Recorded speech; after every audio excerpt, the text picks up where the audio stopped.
સ્વસ્વરૂપ અંતર ધ્યાન ભક્તિ એ જ કહાય. જો તમારે મુક્તપણે આ જગતમાં જીવન જીવવું હોય તો ગુરુ શિષ્યના બંધનમાં નહીં અને શિષ્ય ગુરુના બંધનમાં નહીં. બધાય મુક્તપણે ભજન કરો, સ્મરણ કરો, સેવા કરો અને સત્સંગને સમજો.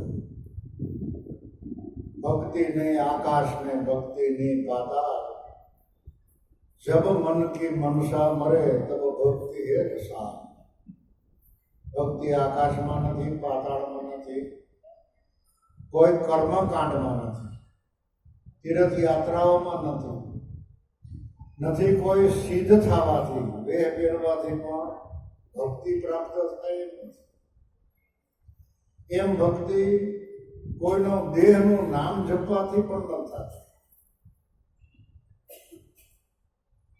છતાં દેહ ભાવ જ્યાં લગે આપણા જીવનમાંથી ઘહાતો નથી, જાતો નથી, ત્યાં લગે આપણા જીવની દેહ દશા પહોંચતી નથી. સર્વાંગી દેહ ભાવને ત્યાગી શુદ્ધ અને પવિત્ર હૃદયથી मननी अंदर कोई पण प्रकारनी ईच्छा से जब मन की मनसा मरे, मननी बधी प्रकारनी ईच्छा मरी जाए तो भक्ति है रसा. आकाश पाताल में कई नहीं. એટલે એ ભક્તિ પદને પામવા માટે સંતો મહાપુરુષોએ અનેક પ્રકારના અનુભવની વાણી લખી. જે બોલવામાં આવે તાલથી, રાગથી, વાજિંત્ર દ્વારા, એ સંતોની વાણી અને સંતોનો અનુભવ બોલે. પણ લૌકિકમાં આપણે એમ કહીએ ભાઈ બે ભજન બોલો. ભજન બોલાય એવી વસ્તુ નથી. ભજન તો સમજવા જેવું, ઓળખવા જેવું અને ગુપ્ત રીતે એની અંદર લય થવા જેવું છે. બોલાય છે એ તો વાણી બોલાય છે. ગંગા સતીની વાણી બોલાય, રવિ સાહેબની, મોરારની, દાસરોથીની, મીરાબાઈની અનેક જે સંતો મહાપુરુષો થઈ ગયા એ વાણીમાં કહેતા ગયા, આ ન કરતા ગયા કે એ આ ભજન.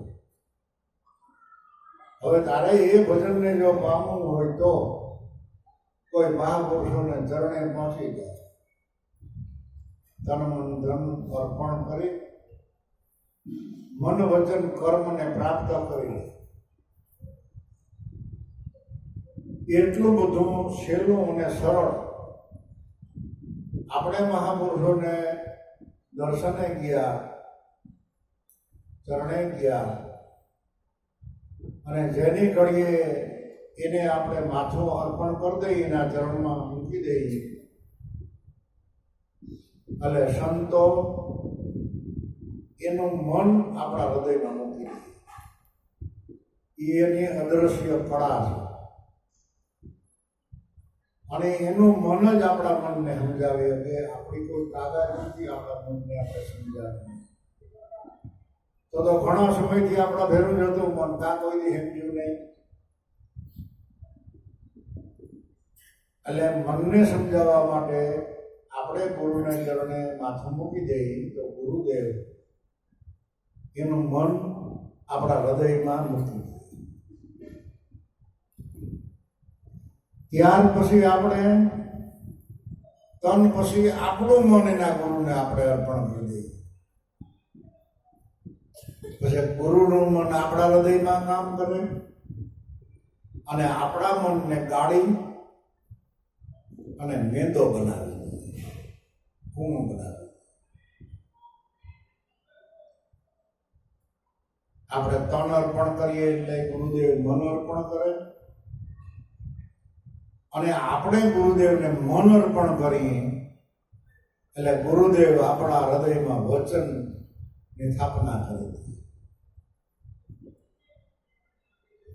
હરદમે દમ જેનું ભજન થઈ શકે, હાલતા ચાલતા ખાતા પીતા ફરતા ફરતા કાંઈ પણ બારોબારની ક્રિયા કર્યા વિના કોઈ ખોટીપો નહીં, કોઈ ખર્ચો નહીં,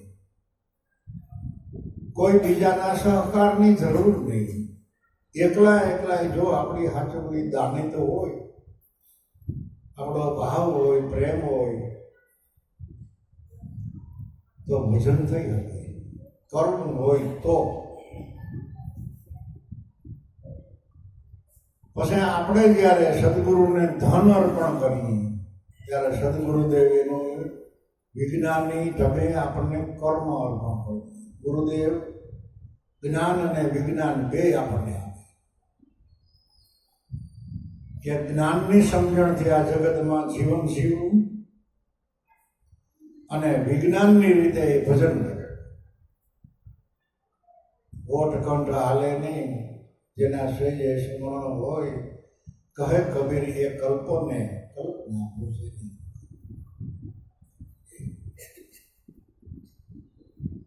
એવું ભજન દરેક સંતો સાધકને ઓળખાવે અને સમજાવે, પણ જીવને ત્યાગ કરવાની સત્તા છે, ત્યાગી છે. ગમે એટલો ખર્ચો થાય તો મન કોસવાતો નથી. શરીરથી મહેનત ગમે એટલી કરીએ તો પણ મન ખુશી છે, આનંદ છે. ક્યાંક 2-5 કિલોમીટર હાલવું પડે તો પણ મંજૂર છે, પણ મનને જ્યારે તમે સ્મરણમાં જોડો ત્યારે મન આપણા 5 તત્વના ખલકામાંથી ભાગવાની કોશિશ કરે. ચુકામે કે મન બહુ શાણું છે, બહુ સમજુ છે અને એને બધી ખબર પડે છે. એટલે એને એવો ખ્યાલ આવી જાય કે હવે આ મને પકડવાની કોશિશ કરે, એટલે હવે આપણા 5 તત્વના ખલકામાં રહેવાય નહીં. તમે જ્યારે ધ્યાનમાં બેહો, સ્મરણ કરવા બેહો ત્યારે મન નહીં હોય, પણ એનાથી ગભરાવ નહીં. તમે એની પરવાર ન કરો અને તમે તમારું ધ્યાન ભજન કર્યા રાખો તો મનને તારે જાવું તો જા, જ્યાં જા. આ ફેડું ભટકીને મહિને 2 મહિને 6 મહિને દાખલ થાય. શું કામે કે મહાપુરુષોએ એ બધા અનુભવ કર્યા છે કે મન આ જગતમાં ઘાટમાં, આકારમાં, રંગમાં, રૂપમાં, પદાર્થમાં પોતાનું સલામતી સ્થળ ગોતે, પણ કોઈ જગ્યાએ એને એનું સલામતી સ્થળ પડતું નથી. તમે દરિયાને કિનારે જઈને ઉભા રહ્યો તો મન તરત જ ઠેકડો મારે કે હામો કાંઠો કેટલો આખો હોય છે, જ્યાં ઊભો છે ત્યાં આનંદથી ન ઊભો.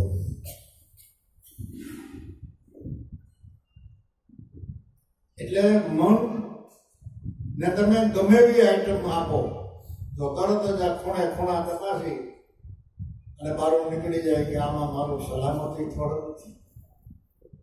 એટલે એને ભટકવા દો, તમે ભજન કરો. બિલકુલ એનાથી પીવું નહીં, ગભરાવો પણ નહીં, રખડીને પાછમાં આવશે. અને પછી એને ખબર પડશે કે મારું સલામતી સ્થળ પ્રાણ છે, મારું ઉપાદાન. કારણ કે જે વસ્તુ જેમાંથી પ્રગટ થઈ હોય જીતું એમાં એ હમાય. આપણું આ 5 તત્વોનું શરીર 5 તત્વોમાંથી પ્રગટ થયેલું છે. તો અંતમાં માટી વેરી માટી, પાણી વેરું પાણી, પવન વેરો પવન, અગ્નિ વેરો અગ્નિ. એ અંતમાં તો લય પામી જાય છે ને દેખાય પાછું ક્યાંય. એવડા જગતમાં કેટલા માણસો અનાદિથી વૈયા ગયા છે, શેર નોંધ આપણી પાસે કે આ જગતનું સર્જન થયું એની કોઈ પહેલી તારીખ આપણી પાસે છે અને છેલ્લી તારીખ એ નથી. અટાણે સાલું વર્તમાનમાં આપણે સમજવાનું છે કે આનો કોઈ અંત નથી, અનંત છે. એટલે પુષ્પ પત્ર સૌ કોઈ પડે નહીં આ તરુ આદિ. સોટમ કહે કોક શાણા સમજે અને ઓળખે કોઈ બ્રહ્મવાદી. આ જગત અને આપણું આ શરીર એક 5 તત્વનું ઝાડવું છે. આ જગત છે. સૂર્ય ચંદ્ર એના પ્રકાશી રહ્યા છે અને ચારેય દિશામાં એ પવનનો વીજળો વાય છે. એટલે આ જગત કોઈ દી નાશ પામવાનું નથી. જેને આગમ ભાગવો એ ભલે ભાગે કે એક દી આ પૃથ્વી રસાતાળ જાહે, ફલાણું આમ થાય, દીકરું આમ થાય. જેના જે કાંઈ ગણિત કરવા હોય એ કરે, પણ જગત રૂપી જાણવાનો કોઈ દી નાશ થવાનો નથી. એમાંથી પાંદડા ખરે, પાન ખરાવે, ઉનાળામાં નથી ખરી જતા. ફૂલ હોય તો ખરે, ફળ હોય તો પાકે નેઠું પડે. એટલે પુષ્પ પત્ર ફળ સબ કોઈ પડે, પણ પડે ને આ તરવું આદિ. તરવું એટલે જાણવું. આ જગત રૂપી જાણવું કોઈ દી પડવાનું નથી. ચોટન કહે કોક શાણા સમજે જે હોય બ્રહ્મવાદી. તો વાદી પ્રતિવાદી તો આ જગત છે.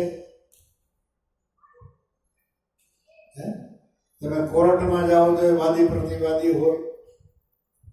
એક વકીલ હોય તો તમને સજા આપવાની કોશિશ કરતો હોય અને એક વકીલ તમને છોડાવવાની કોશિશ કરતો. વાદી પ્રતિવાદી તો છે,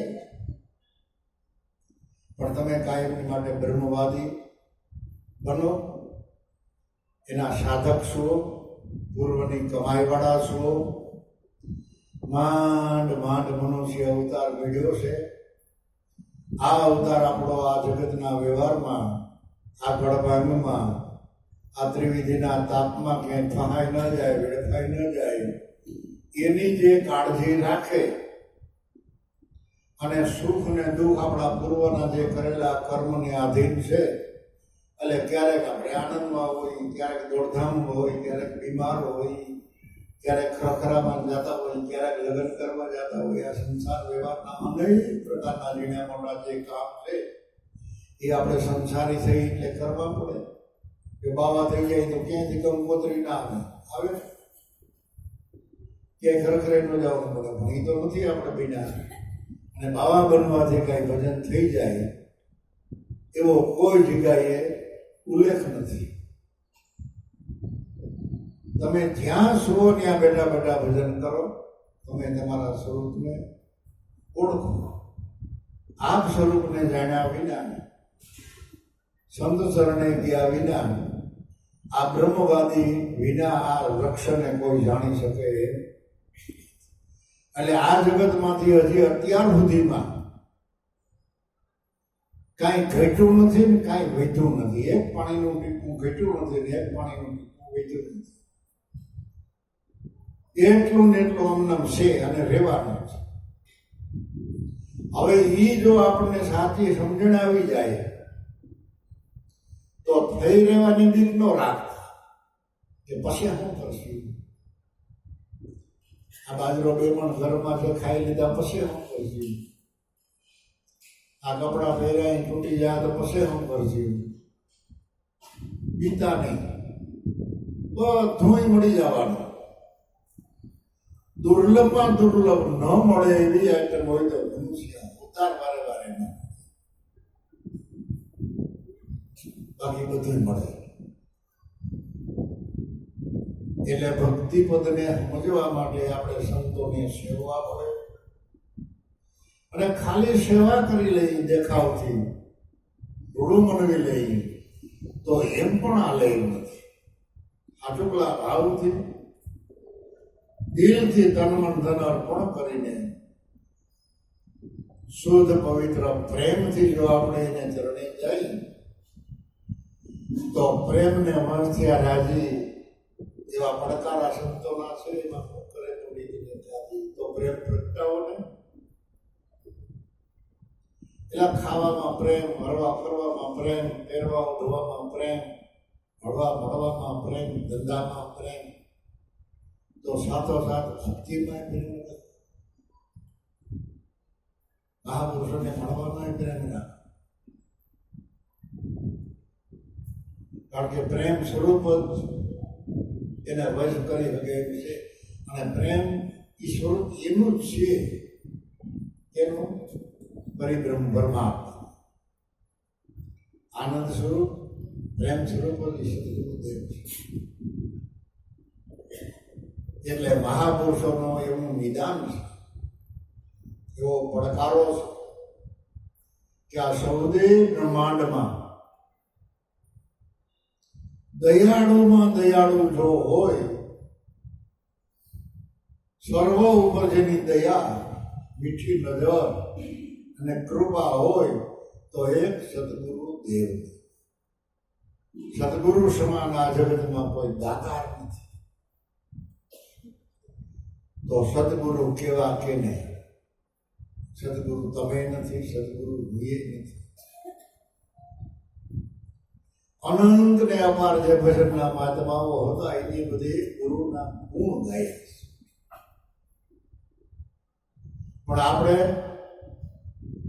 એને ગુરુ માનીએ છીએ, અને એ ગુરુ માનતા માનતા આપણને અખંડ ગુરુની ઓળખાણ થાય. આ તો નાશવત છે. આ શરીર કાયમ તો રહેવાનું નથી. કાંઈ નહીં તો કાંઈ નહીં તો 5 દિવસ પછી પડી તો જવાનું. તો જેને દેહ ભાવ એના જીવનમાં વધારે હશે એને થોડોક ભલો પાતા. અને સંતો બધા આપણને ઓળખાવે છે અખંડ ગુરુ. ભાવે પ્રીતે ભક્તિ કરતા પ્રગટ દર્શન થાય એ અખંડ ગુરુના ચરણને પામે. એમ દાસ દયો ગુણ ગાય, ગુરુને સેવા એ જ કહેવાય. ખરેખર ગુરુને આપણે સેવા, સંતોને સેવા, એનું પ્રમાણ આપણા જીવનમાં પ્રગટ થવું જોઈએ. એટલે બધી મહેનત કરો બાબા. આપણે એવડા ખર્ચા કરી, દોડધામ કરી, ઉજાગરા કરી, અને છેલ્લે જો તોડિયું મળે તો ગમે એવી ઢાળ પડે તો આપણા બહાને ઓલા સોપાટી વાળા હાલવાનો નથી, અંદર ન જવાની, બારોબાર ફરવાનું. હવે ને સોપાટીમાં એવું કંઈક, કારણ કે તમારો તોડ નથી થયો એટલે અંદર ન જવાનું. તોડ થઈ જાય